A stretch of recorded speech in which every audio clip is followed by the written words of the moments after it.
오늘 우리에게 주시는 하나님의 말씀, 지금까지 로마서 강해를 계속했는데 오늘 좀 다른 말씀을 한번 준비해 봤습니다. 신명기 33장 29절 한 절 말씀만 보겠습니다. 신명기 33장 29절 한 절 말씀입니다.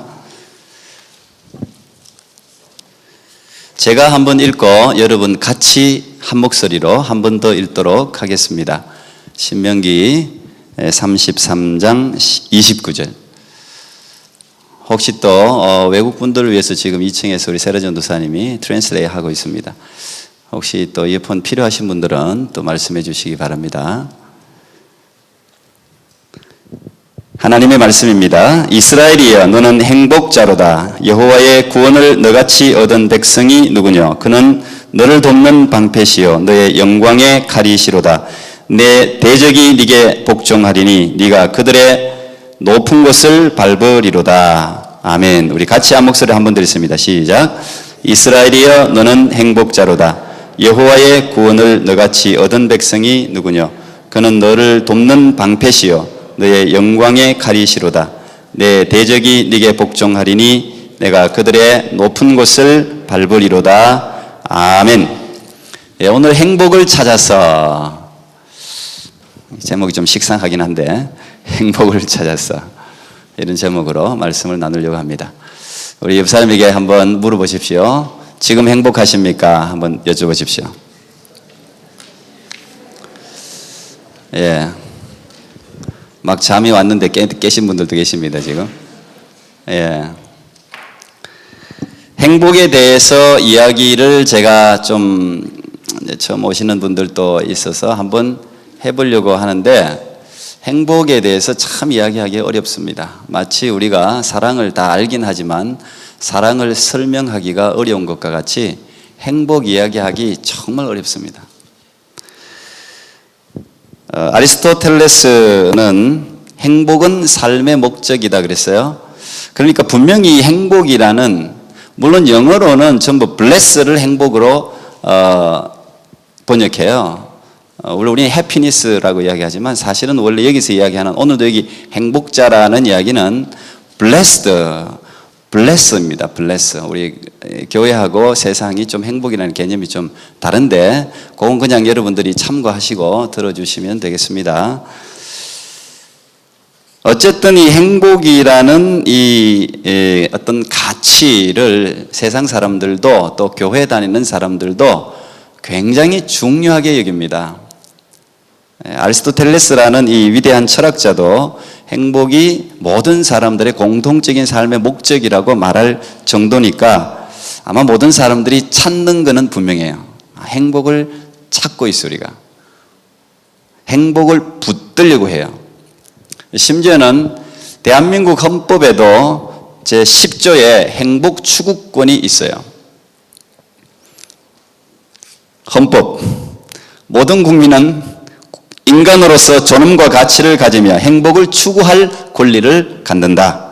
행복이란 인간으로서 최소한의 고통이 없는 상태로 생명과 신체의 자유에서 정신 문화적 창작의 자유, 그리고 자유로운 생활 영위 생존권까지를 말한다. 이게 이제 우리나라 헌법에 적혀 있는 행복 추구권입니다.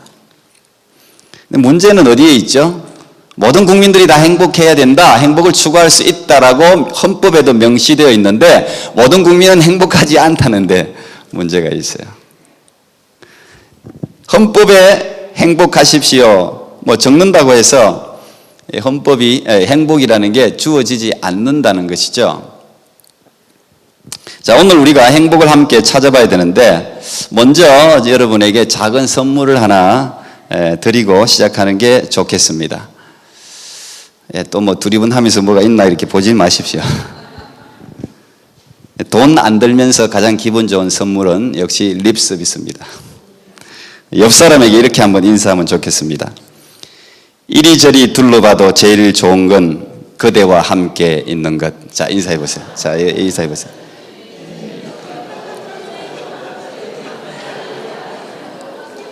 네. 뭐 마지 못해서라도 할 수 없어요. 한 번 더 인사하겠습니다.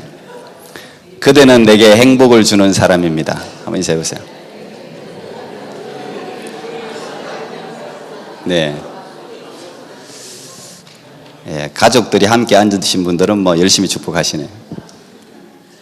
예, 눈치채셨겠지만 방금 우리가 저를 따라한 내용은 제가 좋아하는 가수인데 해바라기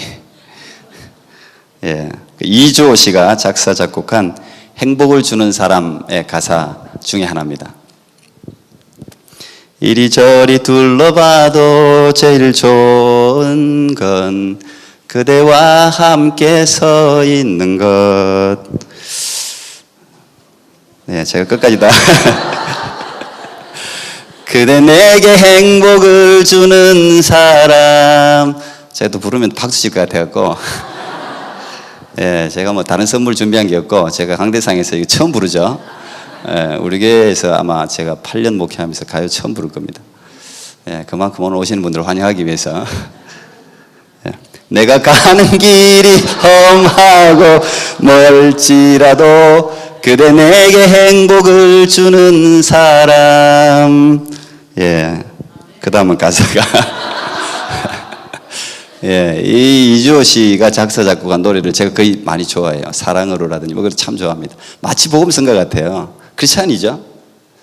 아니면 할 수 없고 뭐 어쨌든 가사가 예뻐요. 다 멜로디도 참 예뻐요.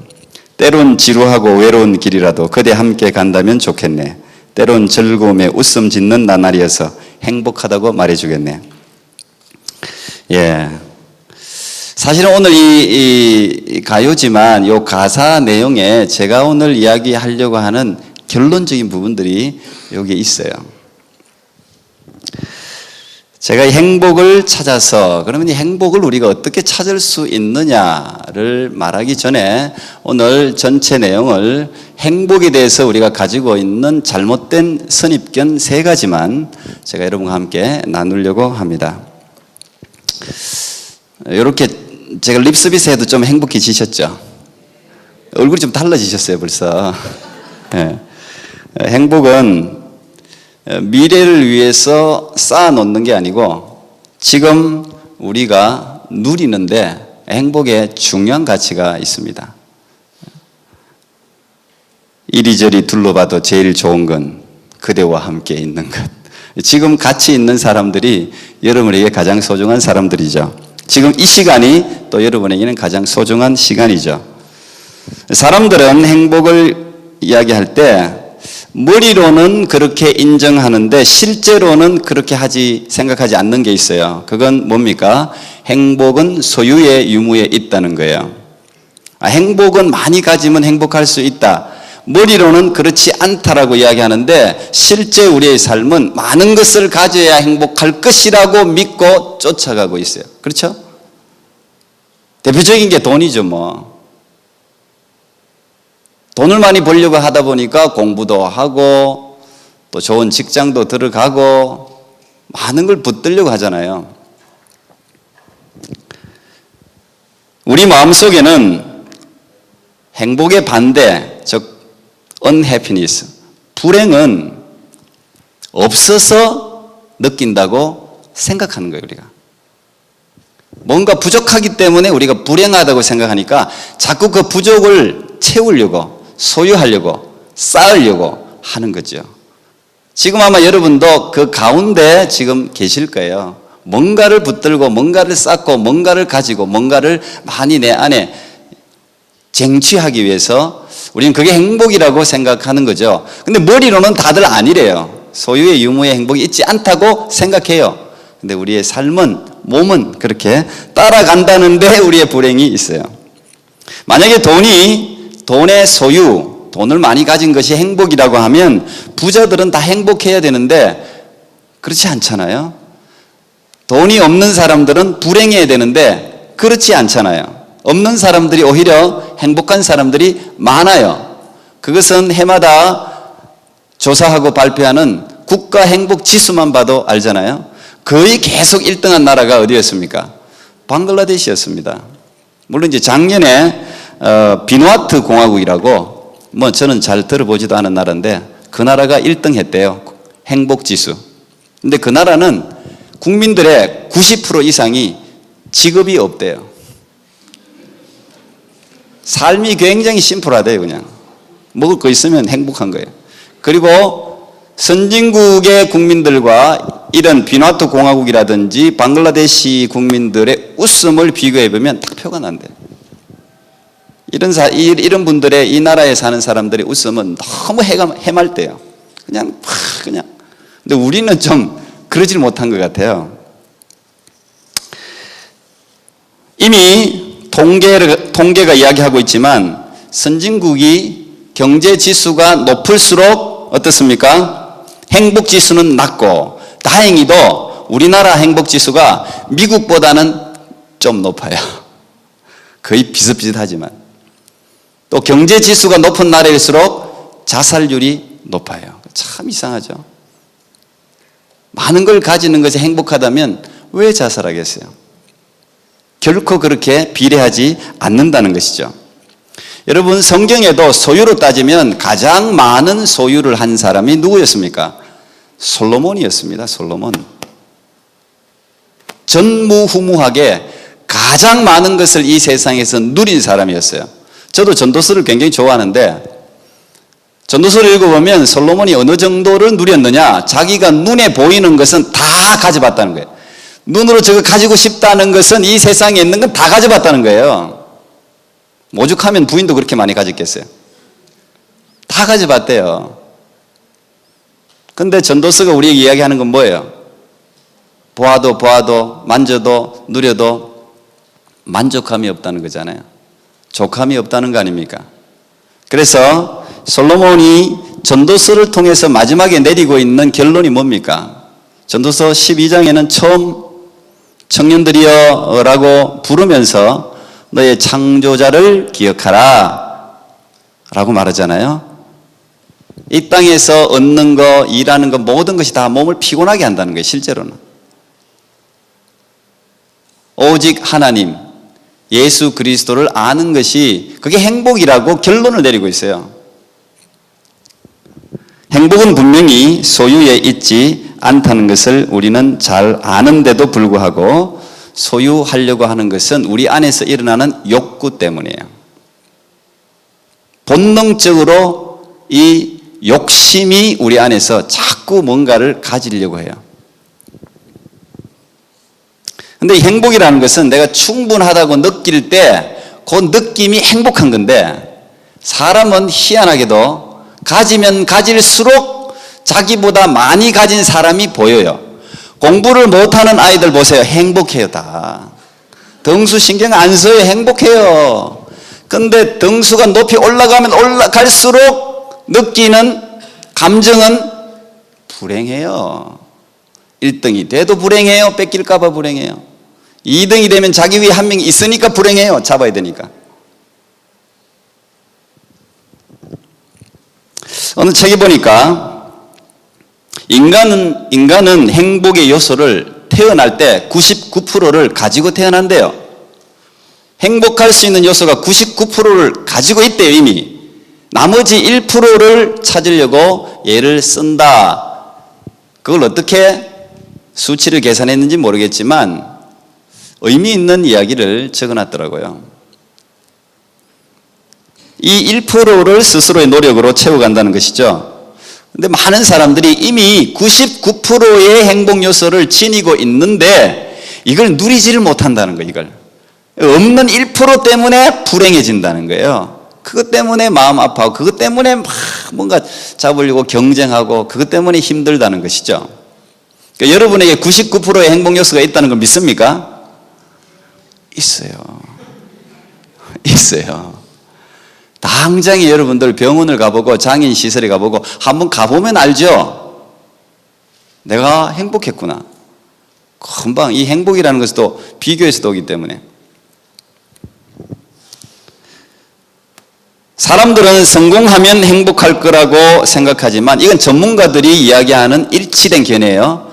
모든 사람들은 내가 성공해야 행복해질 거라고 생각하고 성공을 향해서 질주하는데 사실은 그렇지 않다는 거예요. 행복하면 행복하다고 느끼는 사람이 성공한다는 거예요. 오늘부터 성공을 지향하는 모든 인생들이요, 행복이 먼저 여러분에게 찾아오기를 축복합니다. 두 번째, 우리가 잘못 알고 있는 선입견은 행복은 미래에 있다고 생각하고 노력한다는 것이죠. 행복은 내가 지금 현재를 열심히 살아서 지금 좀 힘들고 어려워도 고통당해도 열심히 노력해서 저 미래의 행복을 내가 붙들 것이다 라고 우리가 달려간다는 거예요.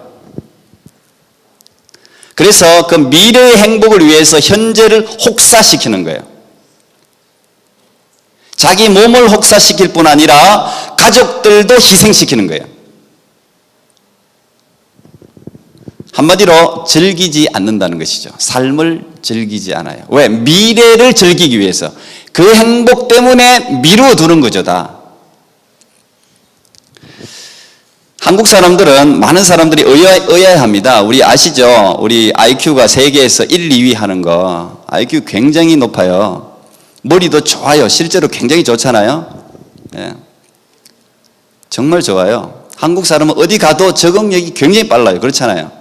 피부도 적당하고 뭐 이쪽도 섞이고 저쪽도 섞이고, 음식도 뭐 잡식성이라서 뭐 이쪽도 섞이고 저쪽도 섞이고 다 먹을 줄 알고, 뭐 하여튼 한국 사람은 참 굉장히 적응력도 뛰어나고 머리도 참 좋아요. 어디 가도 절대 뒤에는 안 씁니다. 민족들 모아놓아 보세요. 절대 뒤에 안 갑니다. 다 앞에 있습니다. 조금만 시간 지나면 다 잡습니다. 굉장히 뛰어나요. 그런데 노벨상을 못 받아요. 못 받았다 그러니까 누구는 한 분 받았다 그러시던데, 한 분 받으셨죠. 근데 다른 민족에 비해서 머리가 좋고 노력하는 것에 비해서 노벨상이 안 나온다는 거예요. 월드컵도 16강은 노력하면 들어가는데 4강 이상, 우리 한국에서 물론 한번 했지만 거의 우승하는 확률은 거의 없다는 거예요. 그게 민족성과 관계가 있대요. 왜 그러냐? 한국 사람들은 창의성이 어디에도 부족하대요. 실제로 제가 우리 아이들 봐도 그걸 알겠어요. 한국적인 교육을 받으면 창의성, 이 크리에이티브한 게 부족하게 돼 있어요. 교육 자체가 그렇게 만들어요. 왜냐하면 우리는 부모님이나 교사 마음에 맞는 교육을 시켜요. 자기 마음에 안 맞으면 틀린 거예요, 이거. 물론 그게 잘했다 못했다 뭐 말하기는 어렵습니다만, 다시 말하면 즐길 줄을 모르는 민족이라는 거예요. 동양 사람들이 대부분 그래요. 이걸 막 즐겨야 되는데 즐길 줄을 모르니까 어느 정도 수준까지는 올라오는데 더 이상 올라갈 수가 없다는 거예요. 왜냐하면 그 더 이상 월드컵에서 우승을 하거나 아니면 노벨상을 받는 것은 절대적으로 창의성이 있어야 나오는 거거든요. 창의성이. 스포츠를 즐겨야 된다는 거예요. 배운 패스로는, 그 패스로는 다 차단된다는 거죠. 남들이 전혀 생각할 수 없는 패스를 해야 되는데 그건 창의성에서 나오는데 그건 완전히 즐겨야 되는 건데 안 된다는 거예요. 공부도 마찬가지. 다 어느 선까지는 쫙 올라가는데 1등 하기가 어려워요. 경쟁에서. 한국 사람들이 창의성 부족, 하도 억압받는 교육 시스템 가운데. 그게 나쁜 건 아닌데 그 시스템 가운데 출중한 인물이 나오기는 힘들다는 거예요. 왜 그렇습니까? 미래의 행복을 붙들기 위해서 현재를 자꾸 혹사시키는 거 그래요. 그러다 보니까 미래의 얘들아, 지금 아버지 엄마가 이렇게 고생하는 것은 너희들과 함께 잘 살기 위한 것이야. 혹사시키다 보니까 가족 관계가 파괴되는 거예요.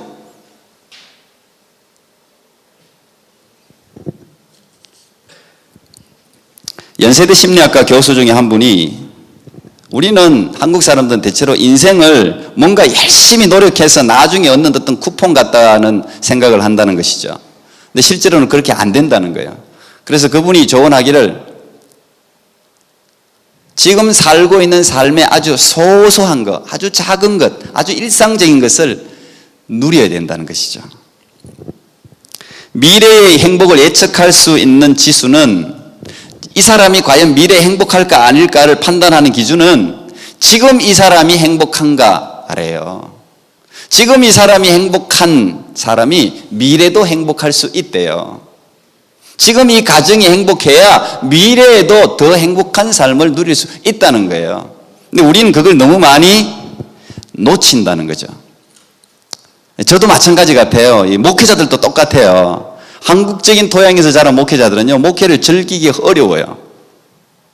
왜냐하면 성도들 자체도 그렇게 딱딱 자로 탁, 목사는 이렇게 하면 안 되고, 목사는 이런 이야기를 해요. 이렇게. 물론 이제 목회자가 좀 세속적이어서는 안 되겠지만, 너무 이게 틀 안에 자기 스스로를 막 집어넣다 보니까 힘들어요. 여러분의 삶은 어떤지 모르겠어요. 최소한 어쨌든 아이들도 너무 자기 기준에 맞게 이렇게 맞추지 마시고 아이들이 가지고 있는 그 놀라운 하나님이 99% 행복이 있다니까요. 그리고 하나님이 먹고 살게 하나님이 그 하나님 형상을 닮은 인간을 만드셨는데 자기 하나 먹고 살지 못하게 만드셨겠어요. 참새 한 마리도 다 하나님이 허락해야 떨어지는 건데 다 하나님이 뭔 재주를 줘도 다 줘놨어요. 요즘은 좋은 세상이더라고 보니까. 옛날에는 선비들 공부 열심히 해야지 뭔가에 출세했다면 요즘은 아니더라고 보니까요. 공부 잘하는 사람은 2등밖에 못해요. 보니까 열심히 좋은 대학 가도 보좌관밖에 못해. 대장 하려면 자기 마음대로 막 이렇게 좀 펼쳐진 사람이 돼. 연예인들 보세요. 공부 잘하는 애들 있는가? 별로 없어요. 미안합니다. 또 혹시 연예인 또 여기 엔터테인먼트 하는 사람들 종사자들 보세요. 거의 다 학창시절에 공부 거의 다 못했어요. 자기 마음대로 노는 사람들이야. 그렇다 보면 창의성은 뛰어나지. 다 그렇다는 거 아니에요. 그중에 명문대생들도 있더라고 또. 근데 그런 환경을 우리가 열어주는 거 미래 행복을 위해서 중요하다는 것이죠. 행복은 미래에 있다고 생각하고 노력하지 마시고 현재 내게 주어진 일을 즐기라는 거예요. 거기에서 행복을 찾으라는 거예요. 세 번째 우리가 행복에 대해서 잘못 생각하고 있는 선입견은 행복은 멀리 있다고 생각하는 거예요. 행복이라고 하면 우리는 무지개 뭐 이렇게 생각하잖아요. 저 멀리 행복 자꾸 쫓아. 저 멀리 있는 거예요. 자기 가까이 있는 게 아니라. 제가 동화 이야기 자주 합니다만 쥐가 사위 찾아서 다닌 이야기 아시죠? 최고의 사위를 찾아서 더 강한 사위를 얻고 싶어서 태양한테 가서 내 사위가 되어주라 그러니까 나는 구름이 가리면 안 된다고 구름한테 가서 내 사위가 되어달라 그러니까 나는 바람이 불면 뭐 꼼짝도 못한다. 바람한테 가서 그럼 내 사위가 되어달라 그러니까 나는 벽이 탁 있으면 튼튼한 벽은 아무리 바람 불어도 뭐 끄떡도 안 한다 그러니까 벽한테 가서 내 사위가 되어달라 그러니까 나는 쥐들이 쥐 구멍만 내면 그냥 흔들흔들 한다고. 그래서 결국은 사위를 쥐 중에서 골랐다는 그런 멀리 있는 게 아니에요. 멀리 나가봤자 가까이 사실은 보물이 항상 있어요. 가까이 있는 사람을 소중하게 생각하세요. 행복은 가까이에 있다. 이건 또 행복에 대해 전문가들이 대부분 이야기하는 건데 거의 공통된 일치된 견해예요. 제가 설교 준비하면서 쭉 보니까 행복은 관계에 있더라고요. 관계. 가까운 사람과 불행해지면 불행해지는 거예요. 가까운 사람과 행복해지면 그게 행복해지는 거예요. 부부 사이가 어려우면서 다른 데서 행복을 찾을 수 없어요. 자녀들과 관계가 불편하면서 다른 데서 행복을 찾을 수 없어요. 그렇잖아요. 밖에서 아무리 두들겨 맞고 뭐 힘들고 스트레스 받고 해도 집에 와서 아내가 아니면 자식들이 아빠 힘내세요. 아빠 최고예요. 여보 당신이 최고야. 누가 뭐라 그래도 이 한마디에 수르륵 녹아나잖아요. 다. 아닙니까? 왜 아닌 척 하세요? 남자들은 다 그래요. 여자들도 마찬가지죠. 뭐 남편이 아무리 힘들고 어려워도 당신 만들어준 반찬이 최고야. 당신이 가장 사랑스러워. 당신의 향취만 맡아도 나는 쓰러져.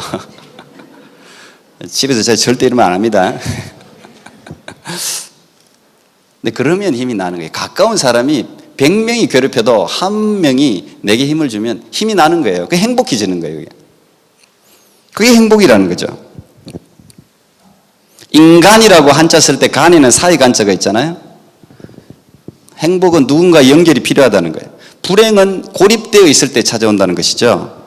정신과 의사의 이야기를 제가 들어보니까 참 이 의미 있는 이야기를 하더라고요. 정신과 의사는 많은 정신질환자와 상담해야 되잖아요. 항상 어려운 사람들과 상담하잖아요.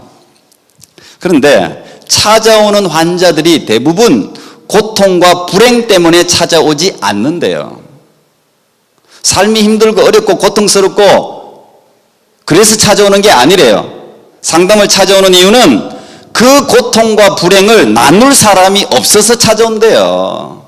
자기가 아무리 힘들고 어렵고 죽을 것 같아도 그 불행과 자기의 고통, 자기의 마음을 이해하는 사람, 풀어놓을 사람이 있으면 괜찮대요. 정신과 의사를 찾을 일이 없대요.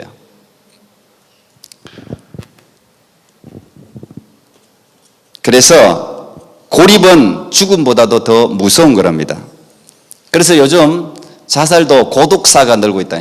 외로워서 죽는 사람들. 그래서 옆집에서 누가 죽었는데 10일, 15일이 돼도 모르잖아요. 교류가 없으니까. 지금 그런 일이 허다하잖아요.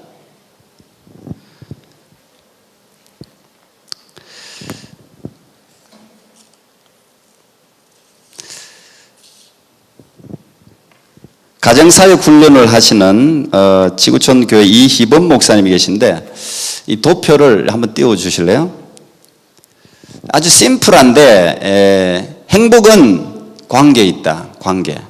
관계가 좋으면 행복해. 그런데 이 관계는 언제 좋아지느냐? 수용할 때 좋아진다는 거예요.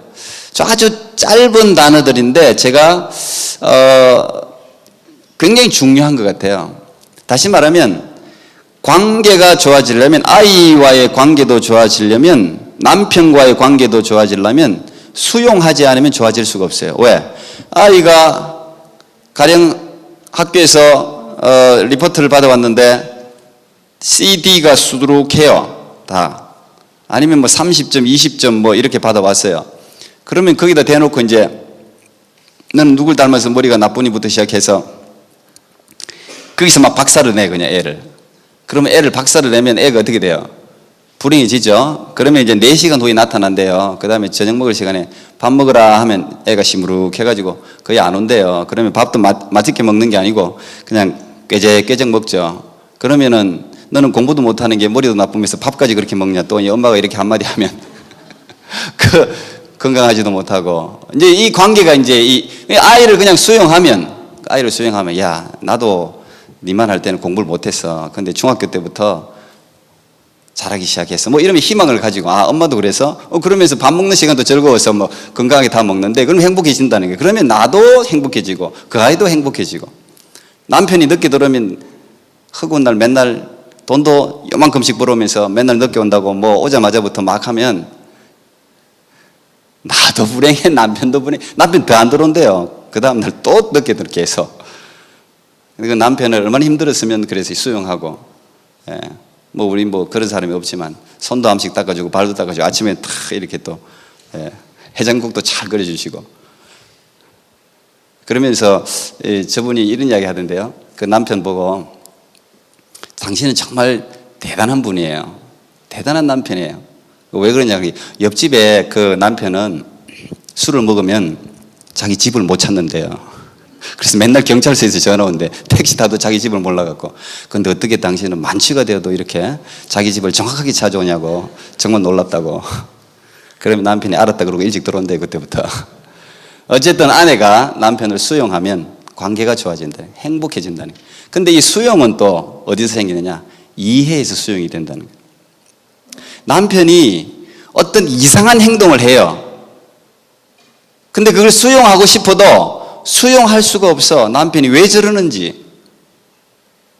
근데 가만히 들어보면 그 남편의 어떤 과거가 있는 거죠. 상처가 있는 거죠. 그것 때문에 그런 이상한 행동을 하게 되는 거예요. 그래서 그 남편에 대한 삶의 이해가 있으면 수용이 되고 관계가 좋아지고 행복해진다는 거죠. 지식도 마찬가지. 우리가 저런 단계를 통해서 행복에 이를 수가 있다는 거죠. 그래서 이 관계가, 행복은 멀리 있는 게 아니고 가까운 사람, 가까운 데 있다는 것이죠. 재밌는 이야기도 하시던데 보통 그 아저씨들은 옆집 아줌마하고 친하다네요. 옆집 아줌마하고. 그게 또 뭐 이상한 생각하지 마시고, 아침에 늦게 출근하거나 밤에 늦게 퇴근해도 옆집 아줌마는 항상 웃으면서 이제 퇴근하세요. 이제 출근하세요. 그래 자기도 예, 좀 늦었습니다. 예, 오늘 그랬습니다. 그래서 항상 아침, 점심, 저녁에 만나도 웃는 사이래요. 그래서 항상 친하대. 이게 뭐냐면 옆집 아줌마는 통제를 안 한다는 거야. 당신 오늘 9시까지 들어와요. 늦으면 뭐 이런 걸 안 하니까 그 통제를 하면 남편이 아주 집에 들어가기 싫어한답니다. 그렇다고 뭐 너무 친할 필요는 없어요. 근데 우리도 이렇게 서로가 부부지간에 평생 가는 정말 아름다운 하나님이 맺어준 관계인데 뭐 굳이 이렇게 불편하게 지낼 일이 없잖아요. 집은 살 수 있는데 행복한 가정은 살 수 없다잖아요. 여러분, 저는 오늘 이 세 가지 잘못된 행복에 대한 선입견을 이야기했습니다. 그 외에도 많이 있겠죠. 첫째는 소유가 행복을 결정하는 게 아니다 이거죠. 나누면 오히려 더 행복해질 수 있다는 거예요. 두 번째는 미래의 행복이 달려있는 게 아니다. 미래를 위해서 현재를 혹사하는 것은 참 미련한 행동이다. 현재의 아주 소소한 것들을 누려라. 거기에서 행복을 찾아라 하는 이야기를 했고, 세 번째는 행복은 멀리 있는 게 아니다. 먼 곳에, 먼 관계에서 찾지 말고 가까이 있는 자기 가족, 자기 자녀, 우리 교회 가족, 이 가까운 관계를 잘 형성하면 거기에 행복이 있다는 이야기를 말씀을 드렸습니다.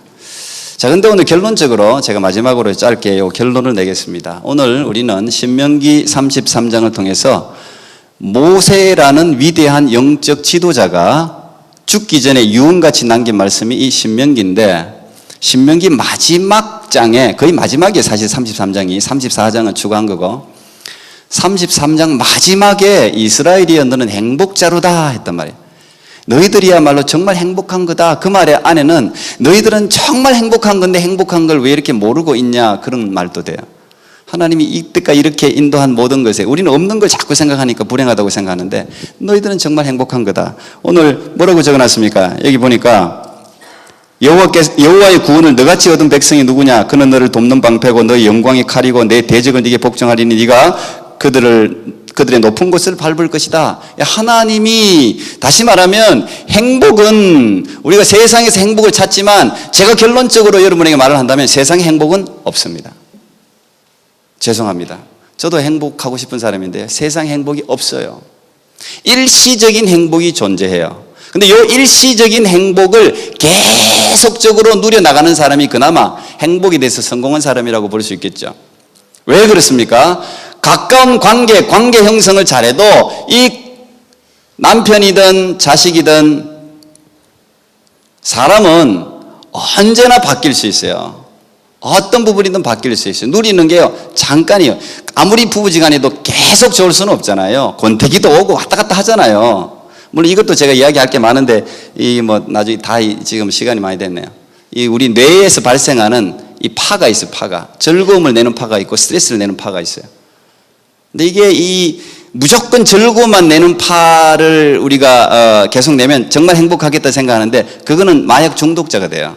그거는 쾌락이 돼요. 쾌락. 계속 즐거울 수가 없어요. 스트레스 지수가 있어줘야 그 가운데 얻는 행복이 행복한 거예요. 내가 짧게 설명합니다. 역경이 필요한 거죠. 사실 그 역경과 어려움 가운데 산을 올라갈 때는 굉장히 힘들지만 산 정상의 그 어려움, 힘든 고통을 견디면서 딱 올라갔을 때 느끼는 행복, 그게 행복이라는 것이죠. 행복.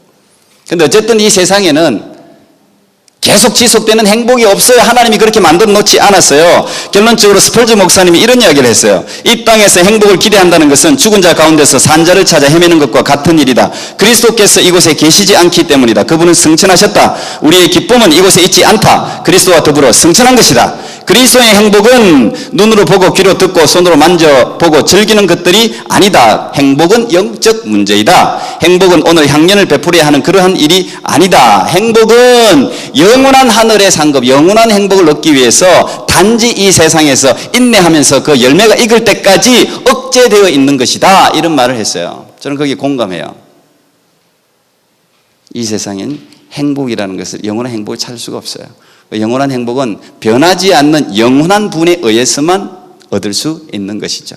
오늘 찾아오신 모든 분들 정말 여러분 다 행복하기를 바랍니다. 그리고 여러분 가까이에 있는 사람 이리저리 둘러봐도 그대가 나와 함께 있는 거, 그게 가장 행복하다는 사실을 꼭 기억하시고 너무 미래의 행복을 미루어두지 마시고 지금 있는 소소한 행복이라도 누리면서 살아가는 여러분 모두가 될 수 있기를 축복합니다.